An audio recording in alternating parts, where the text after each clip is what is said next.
જો તમને વિટિલિગો છે અને થાઇરોઇડ ટેસ્ટ નથી કરાવ્યો તો તમે મોટી ભૂલ કરી રહ્યા છો. આપણે જાણતા હશું ઘણા લોકો કહેતા હોય છે કે વિરોધાભાસી આહાર ખાવાથી પણ તમને વિટિલિગો એટલે સફેદ ડાઘ થાય છે. પણ શું તમને ખબર છે કે વિટિલિગોના દર 3 દર્દીમાંથી એકને થાઇરોઇડની તકલીફ હોય છે? પણ મોટાભાગના લોકો આ જાણતા નથી, કારણ કે થાઇરોઇડ ધીરે ધીરે એટેક કરે છે. શરૂઆતમાં કોઈ મોટું સિમ્પટમ આપણને દેખાતું નથી અને અંદર ડાઘ વધતા જાય છે, થાક વધતો જાય છે, વજન વધે અથવા ઘટે છે, વાળ ખરવા, આ બધી તકલીફ ચાલુ રહે અને બોડી ધીરે ધીરે તૂટતું જાય છે.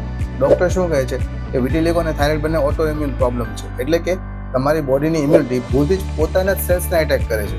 ત્વચાના સેલ, સ્કિનના સેલ જ્યારે ડિસ્ટ્રોય થાય ત્યારે તમને વિટિલિગો થાય અને થાઇરોઇડ સેલ્સ ઉપર જ્યારે ડિસ્ટ્રોય થાય ત્યારે તમને થાઇરોઇડ પ્રોબ્લેમ ચાલુ થાય. બંનેનું રૂટ કોઝ તો એક જ છે, ડિસ્ટર્બ ઇમ્યુનિટી એટલે કે ઓટો ઇમ્યુનિટી. આનું સોલ્યુશન શું છે? સૌથી પ્રથમ સ્ટેપ, થાઇરોઇડ ટેસ્ટ કરાવો.